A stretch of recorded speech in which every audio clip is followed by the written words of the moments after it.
masaya ako, ma'am, sa Shearwater eh. Lahat ng benefits nandito na. And then, napipil ko na parang comfortable ako sa Shearwater. Parang bahay ko na nga ito eh.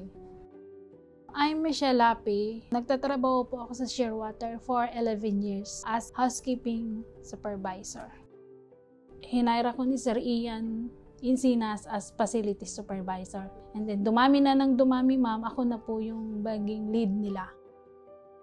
Pag kunwari may client visit, bago pa mag-ikot yung client, iikutan ko muna yung lahat ng area na dapat walang bag sa ibabaw ng locker, naka-prepare lahat, malinis lahat. And then, sinasabihan ko sila na mag-iikot na, counting alerto, ganon, kasi nandyan yung client natin. Nung bagyo, pinadala ko ni Sir Ian sa Cebu. Tuwang-tuwa ako na nung sinabi ni Sir Ian na ipapadala kami sa Cebu. Nandun yung mga family nung mga nurses sa site natin. Kami yung nag-a-assist sa kanila. Especially dun sa mga pagkain na relief na binibigay sa kanila. Sa Shearwater, may experience mo yung hindi sa'yo ipapafeel na housekeeping ka. Kasi before, kasama kami sa outing, sa lahat, sa party. Pag may birthday, kasama kami. Kasama namin sila Miss Neri, lahat ng team, si Steph, si Ma'am Jade. Mga IT ma'am, yun yung mga ka-team namin before. Parang monthly, meron kaming outing. Tapos masaya kasi